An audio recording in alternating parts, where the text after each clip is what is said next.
নকল এক জিনিস, জাত বক্তায় আলাদা জিনিস। আমার মা কালো হলেও আমার মা 100 সুন্দরী মহিলাও আমার মায়ের সমান হবে না। তো জাত বক্তা সাইদি সাহেব একাই 1 কোটি তার নকল হলেও আর এক সাইদির সমান হবে না। কিয়ামত হতে পারে, আর 1 কোটি নকল হলেও তার সমান হবে না। ওয়াজ করেছে 50 বছর আগে, 70 বছর আগে, এখনো শুনলে মনে হয় সেদিন করেছে।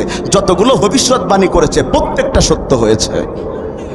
এটা জাত বক্তা। আমার রাসূল ছিলেন আল্লাহ প্রদত্ত বক্তা। সুবহানাল্লাহ কয় না কা? রাসূল বক্তব্য দিচ্ছেন কোন সময়? হাদিসের মধ্যে এসেছে সেই সময় মদিনাতে দুর্ভিক্ষ চলছে, খাবারের অভাব, খাবারের অভাব। হঠাৎ করে কে জানি এলান করতেছে, ও মদিনাবাসী, ও মসজিদবাসী, দেখো বাইরে খাবারের জন্য, তোমাদের খাবার দেওয়ার জন্য লোক এসেছে, খাবার নিতে আসো। মসজিদে যারা ওয়াজ শুনছিলেন তারা চিন্তা করছিলেন খাবার চলে গেলে তো পাবো না, ওয়াজ তো আবার শোনা যাবে। ওরা রাসূলের ওয়াজ শোনা বাদ দিয়ে খাবার আনতে গেছে। সবাই গেলেও 10 জন সাহাবী যায় নাই। ওরা মনে করেছে খাবারের চাইতে রাসূলের বক্তব্যের দাম বেশি। যেই 10 জন যায় নাই, ওই 10 জনকে আমার আল্লাহ তাআলা একসাথে জান্নাতের সুসংবাদ দান করে দিয়েছে। এইভাবে বললে আর কিছুক্ষণ থাকা যাবে তো ইনশাআল্লাহ। বন্ধুগণ আমার খুব ভালো করে বুঝেন, তাইলে একজন সাহাবী তিনি আবার জান্নাতের সুসংবাদ পাইছেন। শুধু জান্নাতের সুসংবাদ পেয়েছেন তাই না, তাই না, তাই না, তিনি আবার রাসূলের শ্বশুর ছিলেন। তার কন্যা হাফসার সাথে রাসূলের বিয়ে হয়েছে। 4 নাম্বার, তিনি গোটা মুসলিম জাহানের খেলাফতের দ্বিতীয় খলিফা ছিলেন। 5 নাম্বার, আল্লাহ তাআলা তাকে একটা উপাধি দিয়েছিলেন ফারুক, সত্য মিথ্যার পার্থক্যকারী। 6 নম্বরে তার সম্পর্কে রাসূল বলেছেন যদি আমার পরে কেউ নবী হতো সে হতো কি নাম? সবাই বলেন কি নাম? ওমর। আল্লাহ রাসূল বলেন লাউ কানা নাবিয়্যাম মিন বাগদি লাকানা ওমর, লাউ কানা নাবিয়্যাম মিন বাগদি লাকানা ওমর, যদি আমার পরে কেউ নবী হতো ওমর হতো। সুবহানাল্লাহ কয় না কা? কি সাহাবী, কি সাহাবী! তাইলে এতগুলো মর্যাদা যার, সে নিশ্চিত বিনা হিসাবে জান্নাতে যাবে। কথা বলে না কা? হযরত ওমর কোথায় যাবে এই প্রশ্ন করলেই তো আমাদের বরং গুনাহ হবে। উনি বিনা হিসাবে কোথায় যাবে? উত্তর দিতে হবে কোথায় যাবে। তো যেই মানুষটার বিনা হিসাবে জান্নাত নিশ্চিত, সেই মানুষ ঘরে জ্বরে মরলেও তো জান্নাতে যাবে, পুকুরে ডুবে মরলেও তো জান্নাতে যাবে। কিন্তু সেই মানুষটা প্রতিদিন দোয়া করতেন। কি দোয়া? এবার শুনেন।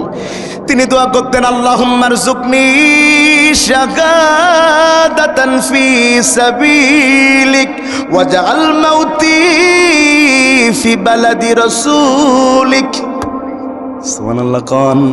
তিনি দোয়া করতেন আল্লাহ আপনি আমাকে শাহাদাতের মর্যাদা দেন, আপনি আমাকে শাহাদাতের মর্যাদা দেন, আপনি আমাকে শহীদ বানান। তাইলে যেই লোকটার মর্যাদা এত বেশি, বিনা হিসাবে জান্নাত, তিনিও শহীদ হইতে কেন চাইলেন? কেন চাইলেন? শুনেন সাতক্ষীরাবাসী, আপনার নামাজ পড়তে পড়তে যদি আকাশ সমান সওয়াব হয়, আর আপনি যদি শাহাদাতের আকাঙ্ক্ষা না রেখে মরেন, আপনার মরণ হবে মুনাফিকের মরণ। আল্লাহ তাআলা তার দোয়া কবুল করে নিয়েছেন। সুবহানাল্লাহ বলেন। সুবহানাল্লাহ। কেমনে কবুল করেছেন? তিনি তখন ইসলামের দ্বিতীয় খলিফা, যাচ্ছেন মসজিদের দিকে। ও ভাই, ইসলামের যিনি খলিফা, ছোট্ট বাংলাদেশের মতো না, এই দেশ 28টা করলে যত বড় হয়, হযরত ওমরের খেলাফতের এরিয়া তার চাইতে বড় ছিল। সুবহানাল্লাহ কয় না কা? তাইলে তার পাওয়ারও কি কম ছিল? ওই পুরো রাষ্ট্রের মধ্যে ওনার চাইতে ভিআইপি আর কেউ ছিল না। কিন্তু উনি মসজিদে ফজরের নামাজ পড়াইতে যাচ্ছেন একা। আর আমাদের দেশে ভাই মেম্বার হলি তাই পেছনে 5টা হুন্ডা 20টা গুন্ডা। কথা বলেন না কেন? কথা ঠিক? খুব ভালো করে বুঝেন। আমাদের দেশে তো বাসের চেয়ে কঞ্চির দাম বেশি, নেতার চাইতে সামসার দাম বেশি। লোক ছাড়া চলে না। আর হযরত ওমর মসজিদে যাচ্ছেন একা। আমাদের দেশের একটা বড় গজব হলো ভিআইপির গজব। ভিআইপি রাস্তা দিয়ে গেলে রাস্তা বন্ধ করে দেয়, ওই রাস্তা দিয়ে আর মানুষ যেতে পারবে না যতক্ষণ ভিআইপি না যাবে। যদি দেশ গণতান্ত্রিক দেশ হয়ে থাকে, সবার মর্যাদা সমান হওয়ার কথা ছিল। হলোটা কি? পেটের মধ্যে একটা বাচ্চা, ডেলিভারির জন্য মা কাতরাচ্ছে, অ্যাম্বুলেন্সের মধ্যে হু হু করে আওয়াজ হচ্ছে, পুলিশের পা ধরতে বাকি, বলছে ভাই একটু ছেড়ে দেন, আমি আমার বাচ্চাটা, আমার স্ত্রীটার একটু ডেলিভারি করাবো। বলছে যতক্ষণ ভিআইপি না যাবে ততক্ষণ ছাড়া যাবে না। ভিআইপি আসতে লেট করেছে, পেটের মধ্যে কুত্তের বাচ্চা মারা গিয়েছে, যেই ভিআইপির কারণে পেটের বাচ্চা মারা গিয়েছে, ও কিয়ামতের দিন ভিআইপি থাকবে না, খুনি হিসাবে ওঠা লাগবে, হত্যাকারী হিসাবে ওঠা লাগবে।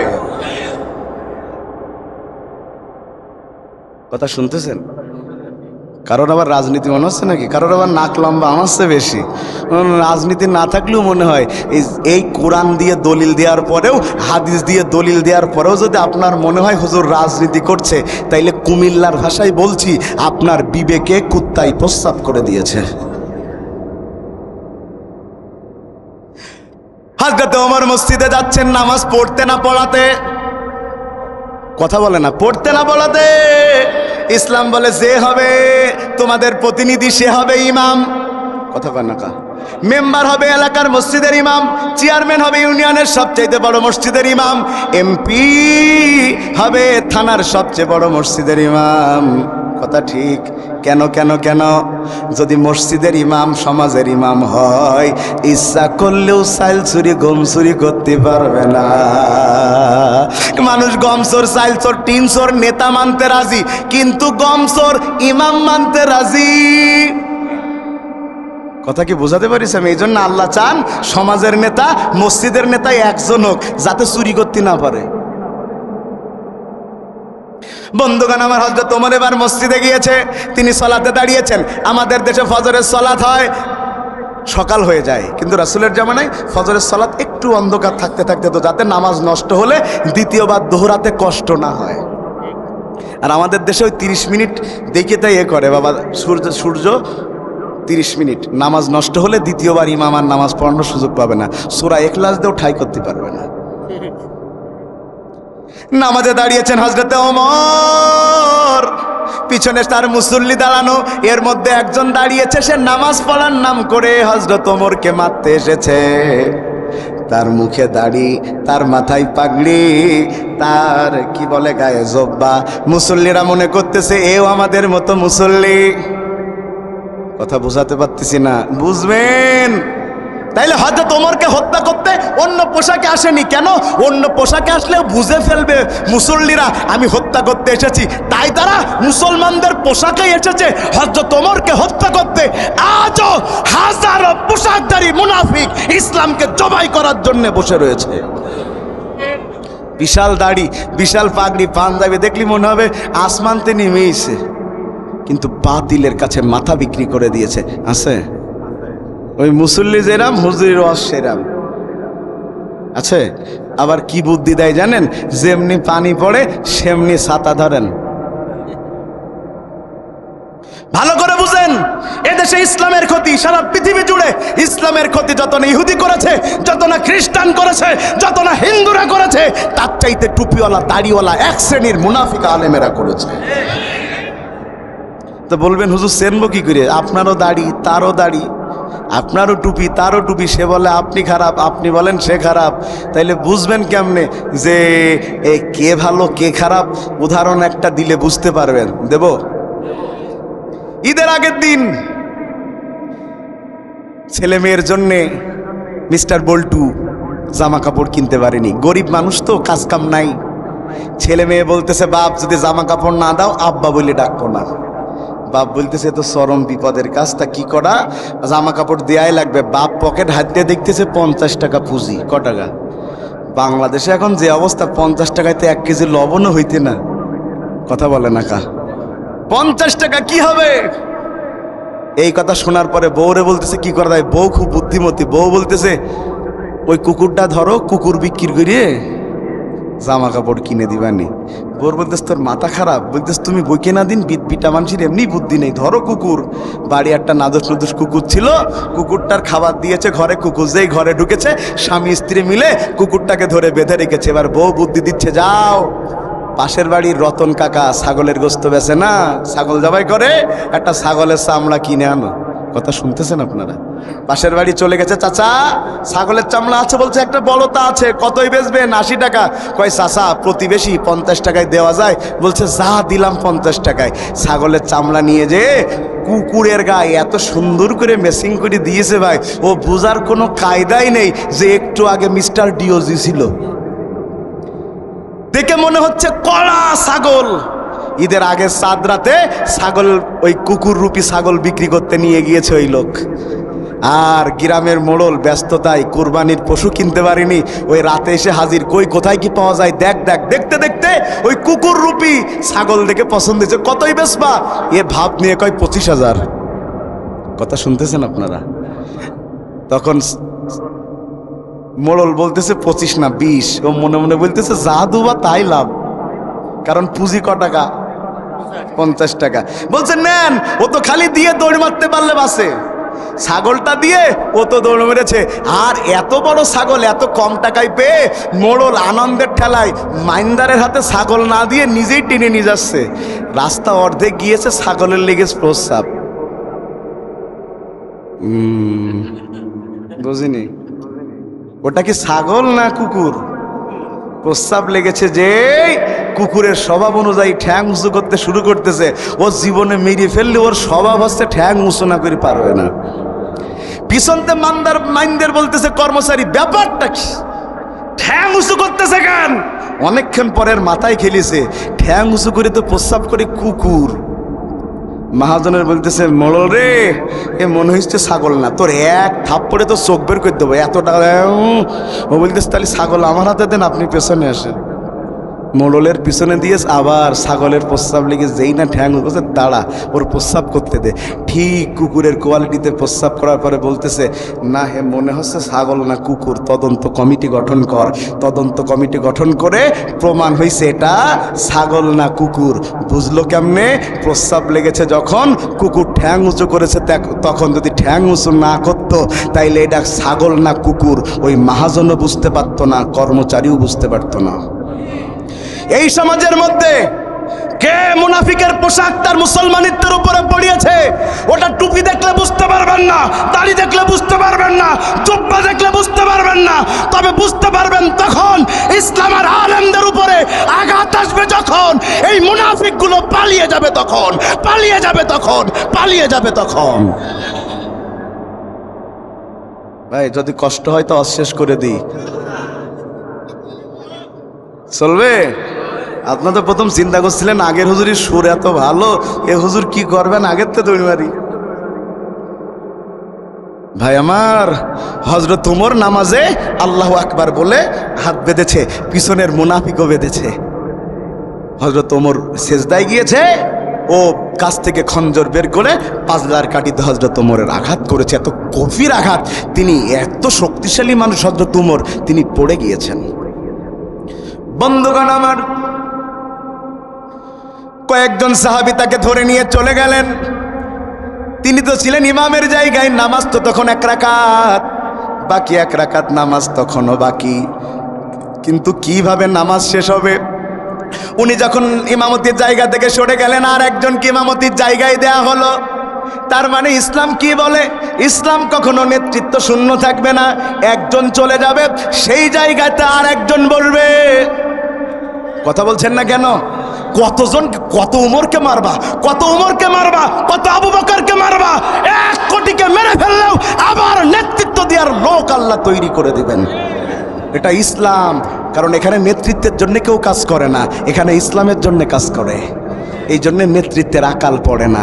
আর অন্য জায়গায় নেতাচিত দলচিত, কারণ দল ছিল নেতার জন্যে, আর এখানে ইসলাম মানুষ পালন করে আল্লাহর জন্যে, এই জন্য নেতৃত্বের অভাব হয় না। বন্ধুগণ আমার, হযরত ওমরকে নিয়ে চলে গিয়েছেন মুসল্লিরা, বাকি নামাজ শেষ করেছেন। হযরত ওমর কিছুক্ষণ পরে হুঁশ ফিরেছে। তিনি জিজ্ঞাসা করলেন না আমার ছেলে কোথায়, মেয়ে কোথায়। তিনি জিজ্ঞাসা করলেন না আমার অন্যান্য খোঁজখবর কি।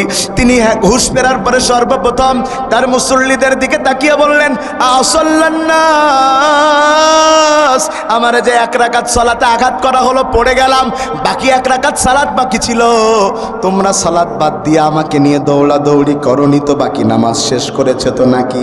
মুসল্লিরা যখন বলল বাকি নামাজ শেষ করেছি, হযরত ওমরের মন তখন ভালো হয়ে গেল। এবার হযরত ওমর দোয়া করতেন 2টা, একটা শাহাদাতের মরণ, একটা রাসূলের পাশে শয়ন, একটা শাহাদাতের মরণ, একটা রাসূলের পাশে মরার পরে দাফন। একটা তো আল্লাহ কবুল করে নিয়েছেন, 2 নাম্বারটার অবস্থা তিনি জানেন না, কারণ রাসূলের পাশে দাফন হয়েছে হযরত আবু বকরের। আর একটা জায়গা মাত্র বাকি, সেই জায়গা নিজের জন্য বরাদ্দ করে রেখেছেন হযরত আয়েশা। হযরত ওমরের আশা রাসূলের পাশে তিনি দাফন হবেন, কিন্তু জায়গা তো হযরত আয়েশার নামে। এখন কি হবে কি হবে? এবার হযরত আয়েশা রাদিয়াল্লাহু তাআলা আনহাকে তিনি ডেকে পাঠালেন। হযরত আয়েশা তার কি হয়? হযরত ওমরের মেয়ের সতীন হযরতে আয়েশা, মানে রাসূলের স্ত্রী হাফসা, রাসূলের স্ত্রী আয়েশা, তাইলে 2 জন সতীন, তাই না? সতীনকে, মেয়ের সতীনকে ডেকে বলতেছে, আমার খুব বড় ইচ্ছা রাসূলের পাশে আমার দাফন হবে। হযরত আয়েশা কাঁদতে শুরু করেছেন, ওমর, অন্য কেউ যদি এই জায়গাটা চাইতো মুখের ওপরে না বলে দিতাম, কিন্তু আপনারে কেমনে না বলি, কেমনে না বলি, কেমনে না বলি? আপনি আমার বাবার প্রিয়, আপনি আমার স্বামী রাসূলের প্রিয়, আপনি গোটা মুসলিম জাহানকে এত এত এত বেশি জায়গা বৃদ্ধি করেছেন, আপনি এত মর্যাদার, আপনি আমার কাছে একটু জায়গা চেয়েছেন, রাসূলের পাশে ঘুমাবেন, কিভাবে আমি না বলি? না বলি জান, আমি আমার জায়গার বরাদ্দ ছেড়ে ওই জায়গাটুকু আমি আপনার জন্য বরাদ্দ করে দিলাম। 2টা দোয়া আল্লাহ কবুল করে নিলেন। ও ভাই আমার, এতক্ষণ বুঝাচ্ছিলাম যে এই জিনিসটা ভালো করে বুঝেন, তাইলে হযরত ওমরের এত মর্যাদা, তিনি নিশ্চিত জান্নাতে যাবেন, তারপরেও তিনি শহীদ হতে চেয়েছেন। কারণ কিয়ামতের দিন আল্লাহ যখন বিচার করে দেওয়ার পরে জান্নাতি মানুষদেরকে নিয়ে সমাবেশ করবেন, সেখানে নবীদের পরেই শহীদরা আসন লাভ করবে। এবার আসে আর এক কথায়, আপনি মনে করতেছেন মিছিলে গেলে আগে আপনার এখানে গুলি লাগবে, মরে যাবেন, তাই পিছনে দাঁড়াচ্ছেন। সোজা না, সোজা না, সোজা না। মিছিলে আগে থাকলেই শহীদ হওয়া যায় না, শহীদ হওয়ার জন্য কপাল লাগে। শহীদ হওয়ার জন্য কি লাগে? আপনাদের অঞ্চলের মহিলারা পাট শাক খায়, কথা বলে না। আমি দুপুরেও খেয়ে এসেছি, বড্ড মজার শাক, আর যদি তাতে একটু শুকনো ঝাল ভেজে দেওয়া যায়, কেউ সালিবালও দিতে পারবো না, হয় এমনি বলতেছি আর কি। তা পাট শাক যখন মহিলারা খায়, পছন্দ করে, ওরা যখন পাটের পাতা তুলে আনে, পোকা লাগাটা তোলে, কথা বলে না, পাকাটা তোলে। কি পাতা তোলে? মাশাআল্লাহ, জালি পাতা, কচি পাতা তোলে, দেখতে চকচক, সেইগুলো তোলে। ও ভাই আমার, মানুষ যদি খাওয়ার জন্য পোকা লাগা পাতাটা না নেয়, মানুষ যদি খাওয়ার জন্য পাকা পাতাটা না নেয়, তাইলে আল্লাহ হাজারো লক্ষ মানুষের মধ্য থেকে আপনাকে শহীদ করবে, পোকা লাগা মানুষকে নিবে না, পোকা লাগা মানুষকে নিবে না। ইমানের পরীক্ষায় উত্তীর্ণ যারা শহীদ হবে তারা। আপনি বলতেছেন মেরে ফেলতে সব, আপনি তো ভুল বুঝতেছেন, আল্লাহ তাদেরকে কবুল করছেন, জান্নাতে নিয়ে যাচ্ছেন, আপনি বাধা দিচ্ছেন কেন? 2 নম্বরে আসেন, আপনি মনে করেন যাদেরকে শহীদ করা হয় মনে হয় খুব বড় কষ্ট পেয়ে মরে, পায়ের রগ কেটে দেওয়া হয় মৃত্যু নিশ্চিত করার জন্যে, হাতের রগ কেটে দেওয়া হয়, ওই গলাটায় এমনভাবে ফাঁসির রশি এমনভাবে আটকে গেছে দেখে আপনার কান্না আসে। কোন শহীদের মুখ থেকে যখন দাফনের পরে কাফনটা সরানো হয়, নাক দিয়ে রক্ত বের হয়েছে, কান দিয়ে রক্ত বের হয়েছে, চোখের কণা দিয়ে রক্ত বের হয়েছে। আপনি ফেসবুকে ছবি দেখেন আর মনে মনে বলেন আল্লাহ কত কষ্ট দিয়ে মেরেছে। আপনি মনে মনে বলেন আল্লাহ কত কষ্ট দিয়ে মেরেছে। ও সাতক্ষীরাবাসী, শ্যামনগরবাসী, কোরআনকে হাতে রেখে আপনাদের সামনে বলে যায়, আপনারা মনে করছেন কত কষ্ট পেয়ে মরেছে, আর না না না, বান্দা যখন শহীদ হয় আল্লাহ তার কষ্টকে এত কমায় দেয়, এত এত এত কমায় দেয়, পিঁপড়া কাটার যন্ত্রণা পর্যন্ত তার হয় না। যদি বলেন হুজুর দলিল দেন, এবার দলিল নেন। হযরত ওমরের শাসন আমলে বাদশা কার্জিয়াসের সাথে মুসলমানদের যুদ্ধ লাগলো। এখানে মুসলমানদের পক্ষে 3000, কাফেরদের পক্ষে 1 লক্ষ। তারপরেও যুদ্ধ হয়, মুসলমানদের হারাতে পারে না। সুবহানাল্লাহ বলে না কা? মুসলমানদের হারাতে পারে না কেন?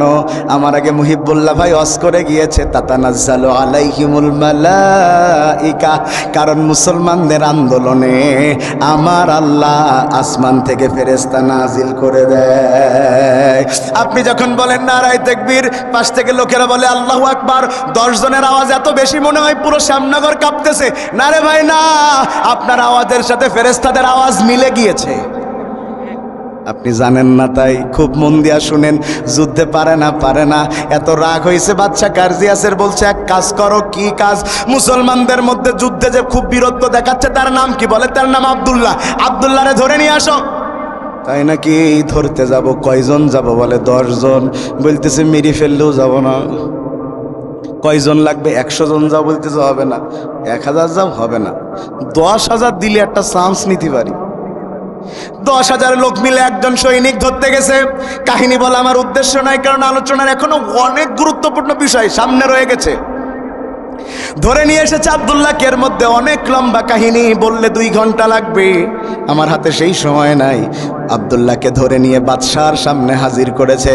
বাদশা ডাক দিয়ে বলছে, আব্দুল্লাহ, তুমি মুসলমানদের সৈনিক হিসাবে কাজ করো, তোমারে মাসে বেতন দেয় কত? আব্দুল্লাহ হাসতেছে আর বলতেছে, বেতন আরো পকেট থেকে দিয়ে দল চালানো লাগে। কথা কয় না কা? কি এর বেতন পকেটতে দিয়ে কুলবাইনে। এবার বাদশা মনে করতেছে, বুঝতে পারিছি, তাইলে যেহেতু টাকা পায় না, তাইলে টাকার লোভ আছে। বলতেছে মাসে 10,000 স্বর্ণ মুদ্রা তোমার বেতন দেব, আমার দলে নাম লেখাও। বলতেছে 10,000 কেন, 10 লাখ দিলেও। বাচ্চা বলছে তাইলে আমার সেনাবাহিনীর সেনা প্রধান করে দেব। কাজ হয় না। বাচ্চা শেষমেশ না পেরে বলতেছে, আমার মেয়ে, তাকে সবাই বিয়ে করতে চায়, আমার মেয়েটার সাথে তোমার বিয়ে দেব। ও বলতেছে, শুনো বাদশা, এক কথাই বলে দেই, যদি গোটা দুনিয়া আমার নামে লিখে দাও, গোটা দুনিয়ার পুরুষ মানুষগুলোরে আমার গোলাম বানায় দাও, আর গোটা দুনিয়ার নারী সমাজকে যদি আমার স্ত্রীও বানায় দাও, তারপরেও ইসলাম থেকে তুমি আমাকে 1 মিনিট দূরে সরাতে পারবা না। বাচ্চার এত রাগ হয়েছে, তাই তোমার ইমানের এত জোর, এত জোর, এত জোর। দাঁড়াও, তোমার ইমানের পরীক্ষা নেব। ওই ঘরের মধ্যে আব্দুল্লাহরে ঢুকায় দে। আর বাচ্চা বলছে, আমার রাজ্যের সবচেয়ে সুন্দরী নারী, ওকে ধরে নিয়ে আয়, এনে রুমে ঢুকায় দে। ওই মেয়ের কাজ থাকবে যেমনে হোক এর ইমান নষ্ট করবে। মেয়েটাকে ঘরের মধ্যে ঢুকিয়ে দেওয়া হয়েছে। মেয়েটা ঘরের মধ্যে ঢুকে কত চেষ্টা করে আব্দুল্লাহর ইমান নষ্ট করার, পারে না, কোনোভাবেই পারে না। কারণ মুসলমান, যার হৃদয়ে আল্লাহর ভালোবাসা ঢুকেছে, কোন নারীর ভালোবাসা তাকে বেঈমান করতে পারবে না। যাদের হৃদয়ে আছে আল্লাহর ভয়, তারা কভু পথ ভুলে যায় না। আল্লাহর প্রেম ছাড়া এই দুনিয়ায় কারো কাছে কোনো কিছু চাই না। রাতের আধারে যারা সেজদাতে রয়, 2 চোখের অশ্রুতে নদী যেন বয়। ছলনার হাত ছানি যত আসুক, পিছনে ফিরেও তাকায় না। যাদের হৃদয়ে আছে আল্লাহর ভয়, তারা কভু পথ ভুলে যায় না। বন্ধুগণ আমার, অবস্থা কি হয়েছে? ঘরের মধ্যে ঢুকিয়ে দিয়েছে নারীকে। ওই নারী চেষ্টা করতেছে তার ইমান নষ্ট করবে। আহারে, মুসলমানদের কি ইতিহাস! নারী তার ঘরে যে তাকে জড়িয়ে ধরেছে, তাও নারীর দিকে তাকায়নি। আর আজকে সেই মুসলমানের বাচ্চারা অন্য মেয়ের জন্য গলায় দড়ি দিয়ে মারা যায়। লজ্জা করে না?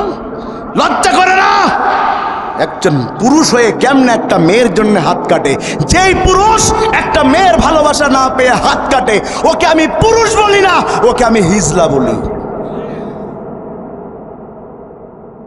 আর এখানে একটা কথা না বললেই নয়, মুসলমানদের ধ্বংস করতে গেলে ডাইরেক্ট তো কোরআন কেড়ে নেওয়া যাবে না।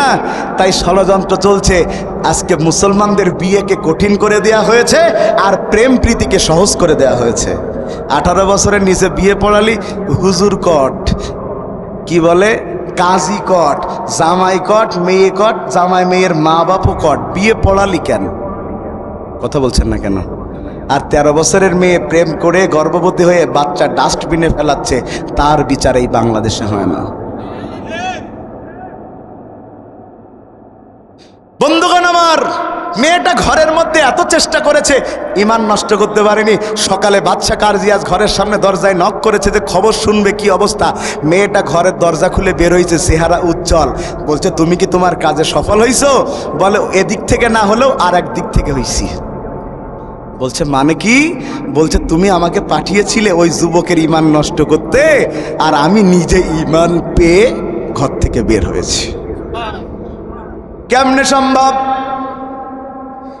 এত শক্তিশালী একটা যুবক, যৌবন যার টুইটম্বর, সেই ছেলেটার ঈমান নষ্ট করতে পারো নাই। বলছে ওই ছেলেটা ঘরে ঢোকার পরে আমার বোন বলে ডেকেছে বোন, আর সে বলেছে আমি মুসলমান ভাই হয়ে কোনো বোনের ইজ্জত নষ্ট করতে পারি না, তোমার মর্যাদা আমার মায়ের পেটের বোনের মতো। এই কথা শোনার পরে কেমনে আমি তার সাথে খারাপ কাজ করি? যেই ধর্মে মুসলিম ভাই আর একজন অন্য ধর্মের বোনকে এত সম্মান দেয়, ওই ধর্মের চাইতে সেরা ধর্ম আল্লাহর জমিনে আর একটা হতে পারে না। ঈমান চিনে বাড়ি চলে এসেছি, এখন আমি ঈমান গ্রহণ করলাম। বাদশা বলতেছে সর্বনাশ করতে চাইলাম কি আর হইল কি? এত রাগ হয়েছে। বাদশা বলছে অন্য সিস্টেমে যাওয়া লাগবে। কি সিস্টেম? এই আব্দুল্লাহ সবচাইতে কাছের কে? ওর মা আছে নাই? ওর বাবা আছে নাই? কে আছে ওর কাছের? ওর কাছের একজন আছে ওর বন্ধু। বন্ধু ছাড়া আব্দুল্লাহ কিছু বোঝে না। বলে ওরে ধরে নিয়ে আই, আব্দুল্লাহর সামনে যখন ওরে মারব, বন্ধুর কষ্ট দেখে তখন ঈমান ছেড়ে দিবে। অনেকটা বাংলাদেশের বাংলা সিনেমার মতন। বোঝেননি বোধহয়? বাংলাদেশের বাংলা সিনেমা হচ্ছে হুমায়ুন ফরিদ, কি বলে তারপর নাম জানি, ডিপ জল, শুনেছেন না? মিশা সওদাগরটা শুনেছেন না? তো সিস্টেম কি? সিস্টেম কি? নায়কে ধরে আনে হারামিরা, হারামি বলেন তো নাকি, ভিলেনরা ধরে আনে, এনে বলতেছে ওইসব পিস্তাল মিস্তাল নিয়ে দাঁড়ায় টাড়ায় থাকে না, এইসব কি হয়েছে তোর জমি লিখে দে, এই নে কি বলে দলিল করে নিয়ে আইসি লিখে দে। তখন ছেলে বলে জীবন দেবো, জমি দেবো না, কথা বলে না খা। তখন হারামি কি বলে, যা ওর মাত ধরে নিয়ে আয় অথবা ওর বোধ ধরে নিয়ে আয়, বলে এই কথা, কথা বলে না খা। তখন মা অথবা বউকে আনে, এনে বলে হয় সম্পত্তি লিখে দিবি, নাই তোর মাকে মেরে ফেলবো। তখন মা কি বলে, আমার জীবন যাবে যাবে, খবরদার জমি লিখবি নে বলে। এরপরে দেখবেন কৃষি কি করে নায়কের হাতের বান্দল পার বান্দল খুলে যাবে, তারপর নায়ক আর হারামিতে সেই ঢিসুম ঢুসুম মারামারি হয়ে নায়ক যেই জিতে যেই না হারামির গুলি করে মারতে যাবে, সেই দেখবেন পুলিশ এসে হাজির, হ্যান্ডস আপ, কথা বলে না কা। আমাদের দেশে সব কাজে পুলিশ শেষে আসে, খালি হুজুর ধরতেই আগে আসে।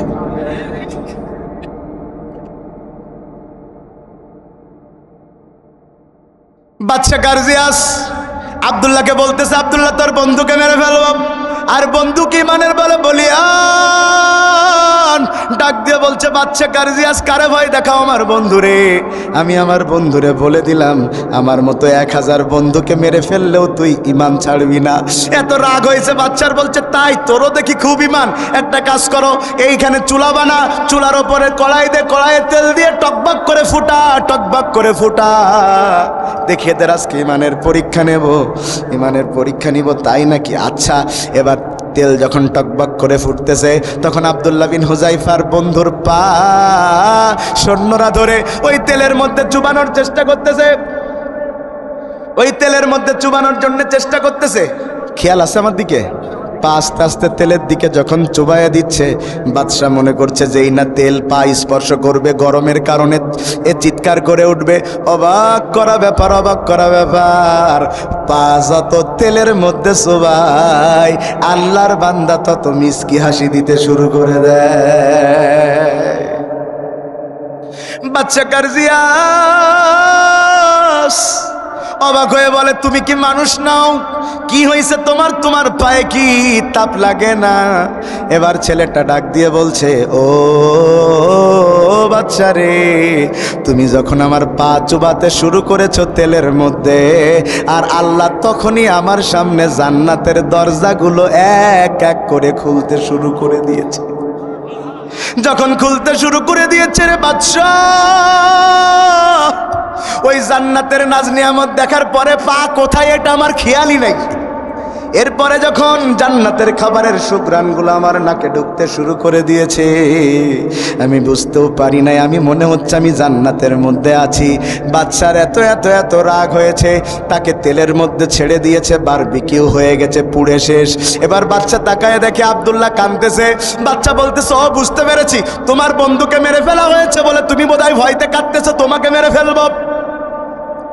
ও বলতেছে, না রে না, মুসলমানরা কোনো বাধা দেখে ভয় পায়, আসুক না যত বাধা, যত ঝড় সাইক্লোন, রাসূলের পথে মোরা চলবই, এ জীবন বাজি রেখে দিনের নিশান মোরা বাংলার আকাশে উড়াবই। মোরা কামানের মুখোমুখি দাঁড়িয়ে, মোরা কামানের মুখোমুখি দাঁড়িয়ে আল্লাহু আকবার বলবই, আসুক না যত বাধা, যত ঝড় সাইক্লোন, রাসূলের পথে মোরা চলবই। ঠিক না ঠিক? ভাই আপনাদের কষ্ট হচ্ছে মনে হয় একটু, 12:35 বেজে গেছে, চলবে?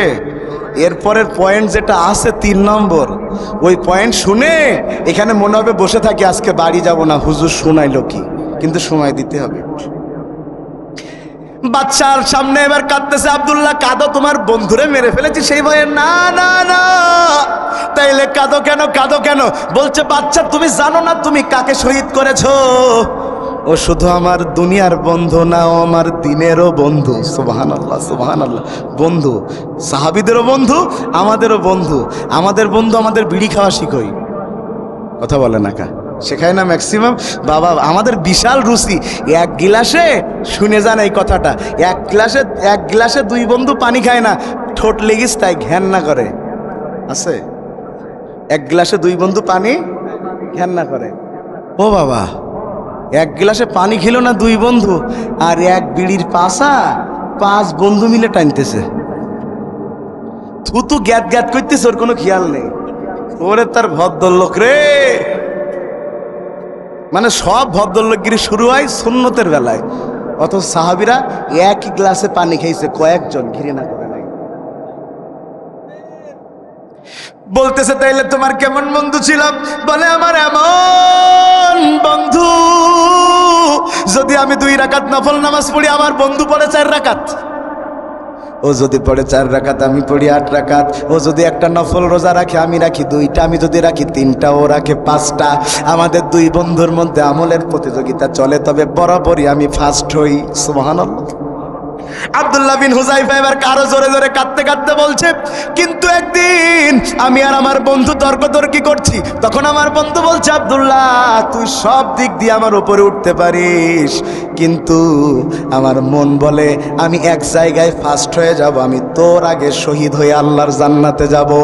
আমার বন্ধু যে আমার আগে শহীদ হয়ে আল্লাহর জান্নাতে গেছে, আমি যে ওর আগে শহীদ হতে পারি নাই, এই দুঃখে আমি কাঁদতেছি, মরণের ভয়ে আমি কাঁদি নাই। সুবহানাল্লাহ সুবহানাল্লাহ। শাহাদাতের মরণ, এ পাশে মরণ, ও পাশে আল্লাহর জান্নাত, জোরে কন্যা সুবহানাল্লাহ। তাইলে আমরা সবাই ভালো মরণ চাই, জোরে বলেন চাই। চাই ভালো মরণের কয় উপায়? কয় উপায়? প্রথম 2টা বললাম কি কি? মৃত্যুর সময় ইমানের কালেমা লা ইলাহা ইল্লাল্লাহ, 2 নাম্বার শাহাদাতের মরণ, আর 3 নাম্বার এই দুনিয়াতে ভালো মরণ পায় তারা, ঋণ মুক্ত হয়ে কবরে যায় যারা। আপনারা বলবেন এটা কোনো ওয়াজ, আগে যা শুনেছেন এইটা শুনে দেখেন কি বলছে। এবার এখানে 1 টাকাও ঋণ নেই, কিডা কিডা হাত তোলেন? ঋণ নেই? এটা আমি এত লোক অন্য জায়গায় পাইনি, মানে এত লোক মানে 5-6 জন, হাত নামান। এই আপনাদের সেদিন, এই কিছুদিন আগে গাবুরায় ওয়াজ করতে গিয়েছিলাম রমজানের আগে, বলতেছি ঋণ আছেন কারা কারা, হাত তোলেন তারা তারা। ও দাড়িওয়ালা মুরব্বী যুবক সবাই তুলেছে, 7 বছরের একটা ছেলেও তুলে। ক বছরের? ও দিনার না, ভুলি না। আমি বললাম, বাপ তুমি ঋণ বলতেছে, আমি ক টাকা? বলে 7 টাকা। ক টাকা? আমি বললাম 7 টাকা ঋণ হইলে কি করে আব্বা, তুমি মঞ্চে আসো। ও বলতেছে, হুজুর আমি আইসক্রিম কিনতে গেছি, তা 10 টাকা দাম, আমার পকেটে 3 টাকা রয়েছে, তা আমার খাতেই হবে। তা আমার বন্ধুর কাছ থেকে 7 টাকা হাওলাত করে কিনে খাইছি, তা আমার আব্বার বলিস, তা আমার আব্বার শোধ কি দিবেন? আমি যেটা বোঝাতে চাচ্ছি, আমাদের দেশের মানুষ ঋণ হয় যত না অভাবে, তার চাইতে বেশি স্বভাবে। ঠিকটা জোরে বলা দরকার ছিল।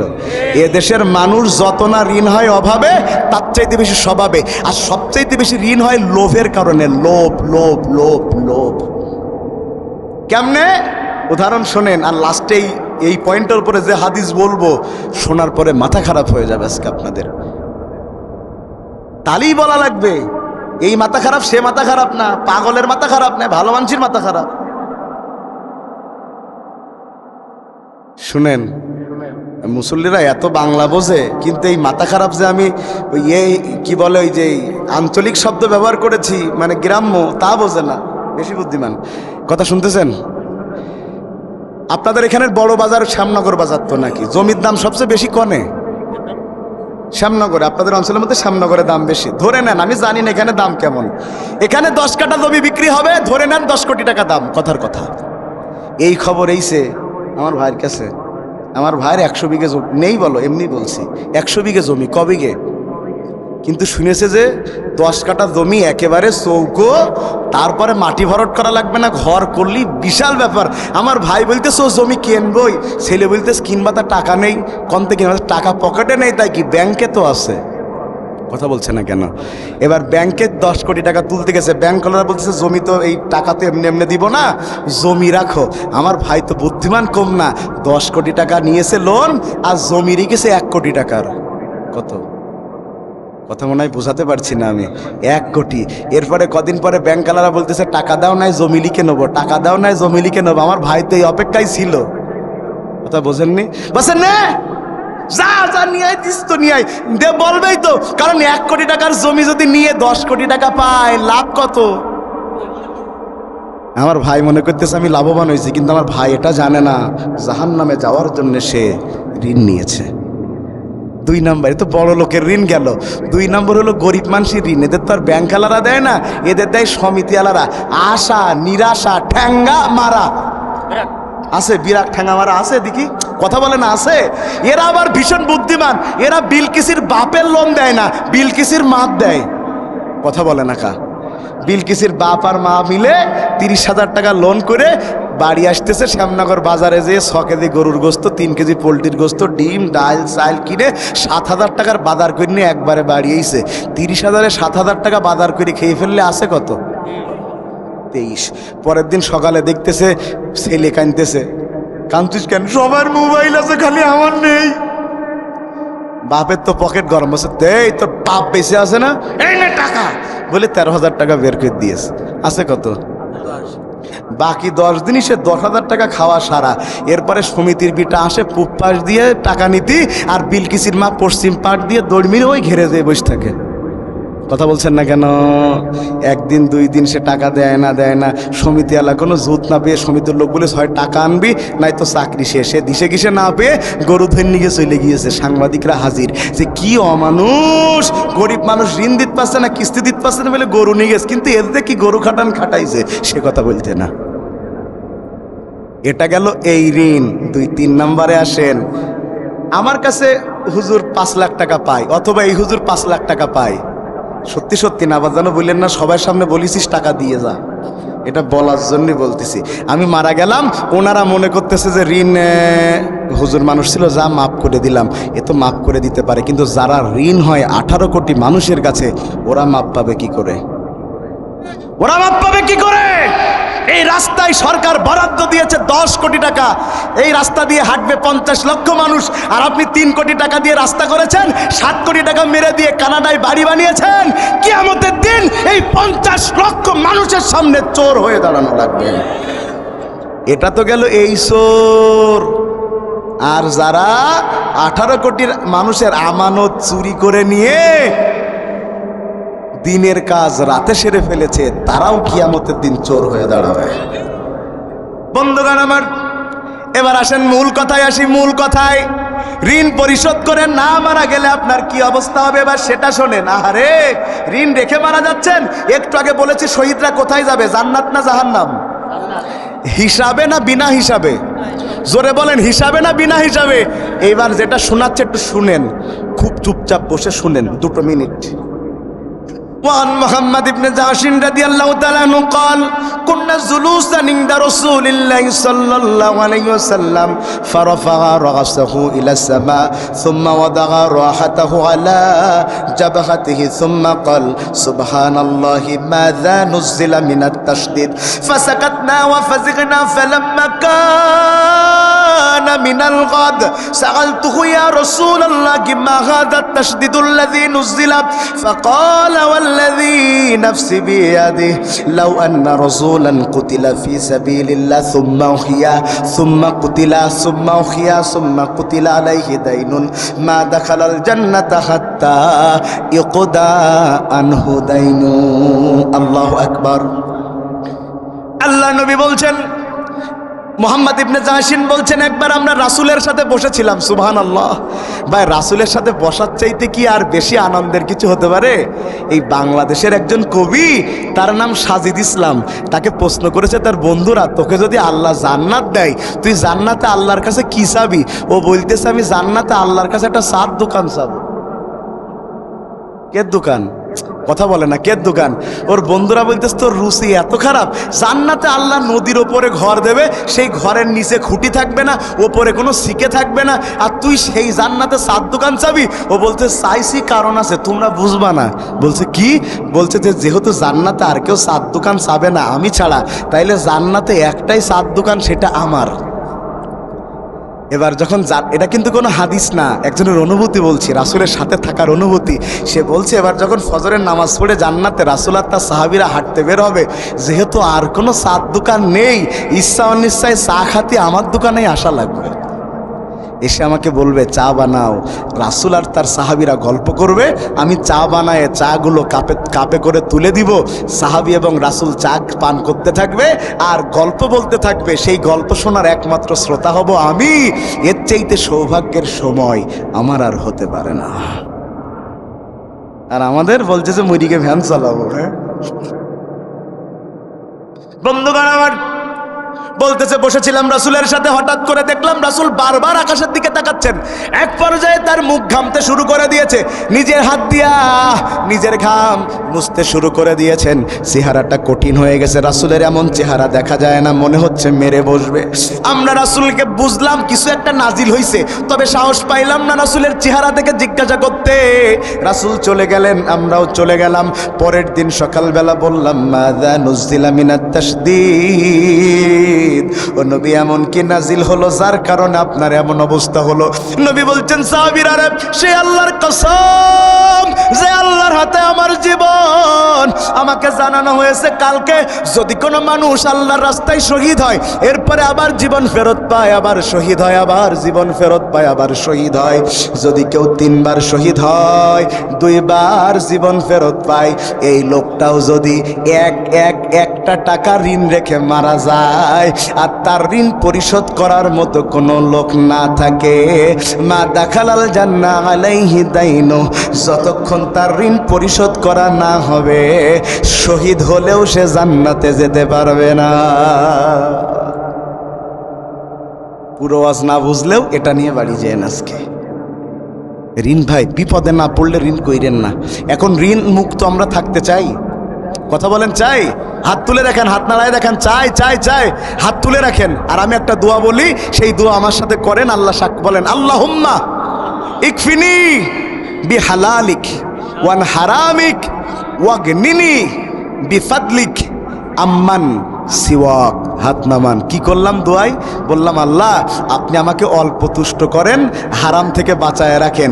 অল্পে তুষ্ট যারা, ঋণী হয় না তারা। অল্পে তুষ্ট যারা, ঋণী হয় না তারা। তবে শুনে নেন, আপনি মনে করছেন ভালো থাকার জন্য হালাল হারাম এক জায়গায় করে বড় লোক হবো, একটা কথা শুনে নেন, হারামে আরাম নেই। আমার সাথে বলেন, হারামে আরাম নেই। আমার কথা আল্লাহ বলছেন, শুনে যান এবার। আল্লাহ কি বলছেন? কুল্লা ইয়াস্তাবিল খাবিস ওয়াত তাইয়িব ওয়ালাউ আ'জাবাকা কাসরাতুল খাবিস ফাত্তাকুল্লাহা ইয়া উলিল আলবাব।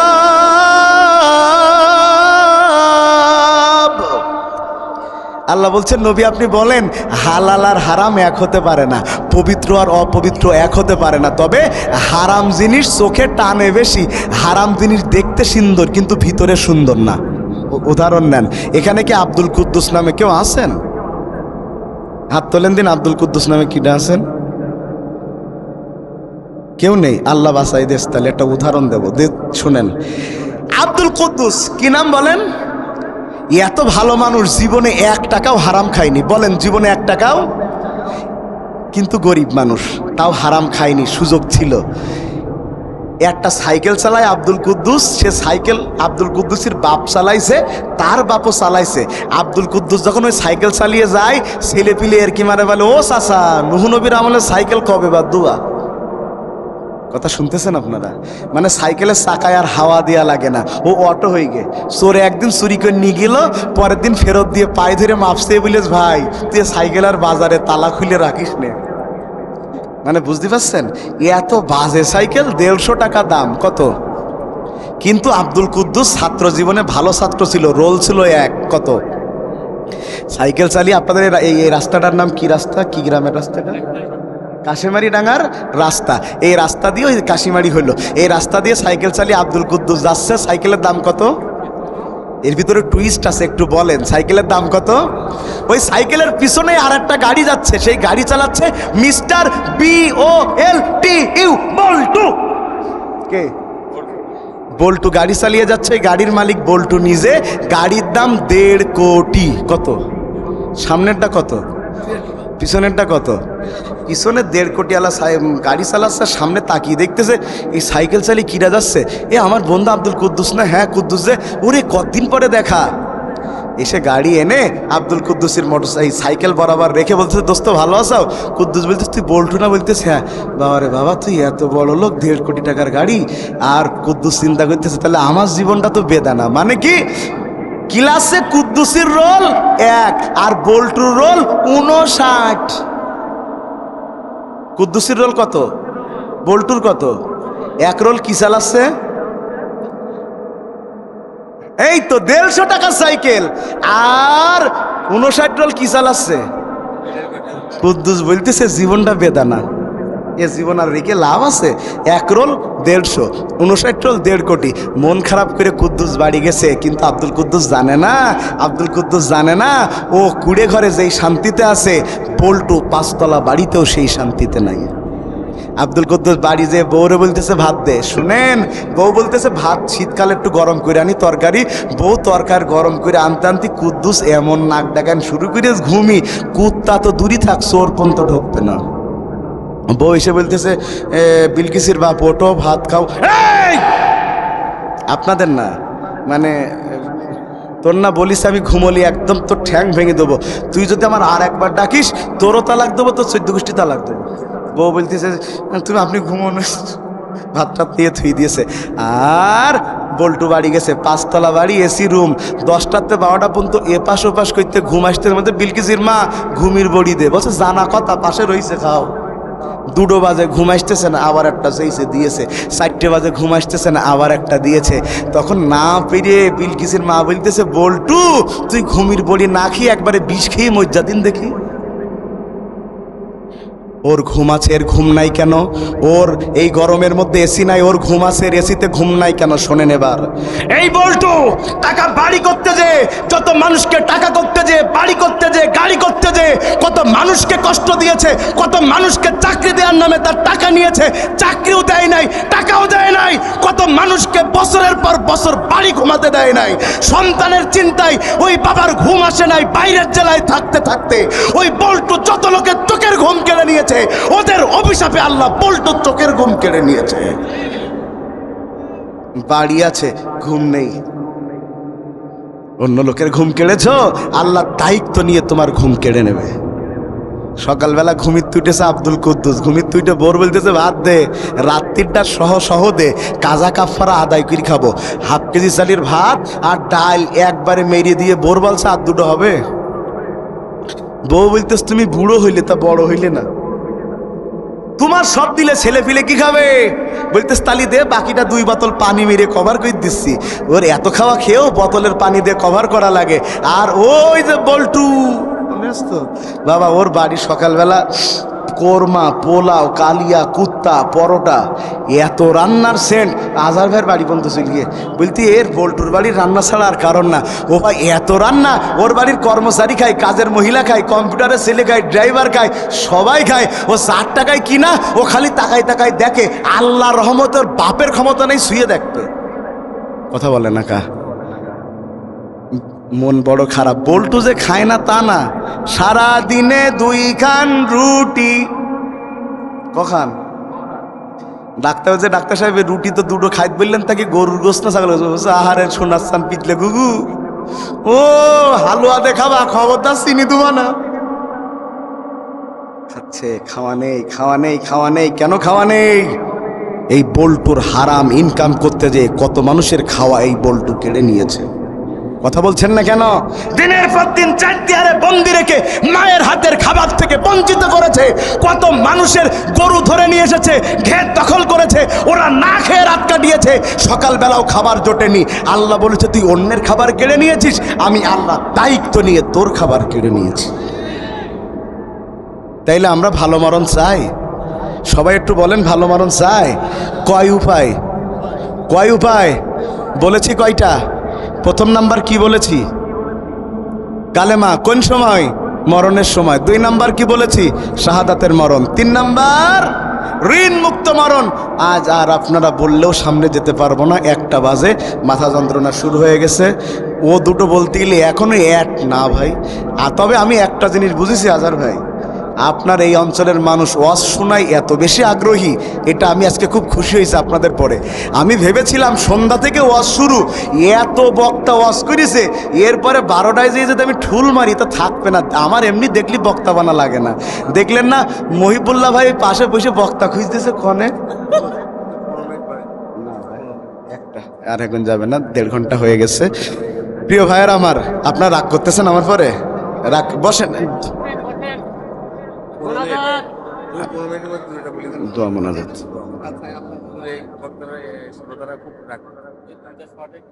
দুটো শটে বলতে পারবো আমি 1 মিনিটে, কিন্তু আপনারা বুঝে বাড়ি যাইতে পারবেন না, এই হলো সমস্যা। আমি বলে দেই। 2 নাম্বার, এই দুনিয়াতে ভালো মরণ পেয়ে জান্নাতে যাবে তারা নিজের মা বাবাকে খুশি রেখে মরতে পারবে যারা। সুবহানাল্লাহ বলেন। এই মা বাবাকে খুশি রাখার ওয়াজ আবার যে কতটা কঠিন এবং ভিতরকার, আপনারা তো এতদিন শুনেছেন মা বাবার খুশি রাখার ওয়াজ, আর আমার কাছে যেটা সেটা একটু আলাদা রকম। কারণ ভাই এখন দুনিয়ার পানি পাল্টেছে, বাতাস পাল্টেছে, আবহাওয়া পাল্টেছে, দুনিয়ায় কিন্তু বাপ মাও পাল্টে গেছে। কথা বলেন না কেন? যেই সন্তানের ইনকাম বেশি, বাপ মা সেই সন্তানের ছেলেপিলে নাতিপুতির কোলে নাই বেশি। কথা বলতেছেন না কেন? দুনিয়া পাল্টে গেছে ভাই, দুনিয়া পাল্টে গেছে। এই জন্য অন্য হুজুররা যেই ক্যাটাগরিতে ওয়াজ করে, আমার ওয়াজটা বাপ মার ক্ষেত্রে ওই ক্যাটাগরির হয় না। শোনেন, বাপ মার প্রতি সন্তান ভালো ব্যবহার করবে, এটা আল্লাহর আদেশ, কথা ঠিক আছে, কিন্তু সন্তান মানুষ করতে হবে শরিয়াতসম্মত পন্থায়, এটা বাপ মার পরে আদেশ। বাপ মা যখন সন্তানকে ইসলামের পথে মানুষ করে না, ওই সন্তান ওই বাপ মাকে দেখে না। ওয়াজ কি করব ভাই? ওয়াজ যেদিকে করি সেদিকে সমস্যা, ওয়াজ যেদিকে করি সেদিকে সমস্যা। এক মাকে প্রশ্ন করাচ্ছে, মা আপনার মেয়ে না বিয়ে হলো, তা মেয়ে কেমন আছে? বলতেছে মেয়ে খুব ভালো আছে। কেমনে ভালো আছে? বলে জামাই খুব যত্ন করে। শুনতেছেন?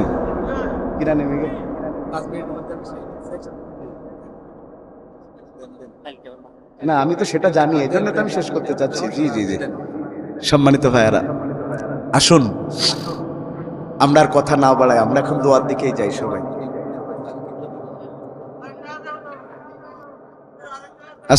আরেকটা হলো স্বামী স্ত্রীকে খুশি রেখে মরা, স্ত্রী স্বামীকে খুশি রেখে মরা, স্ত্রী স্বামীকে খুশি রেখে মরা, স্বামী স্ত্রীকে খুশি রেখে মরা।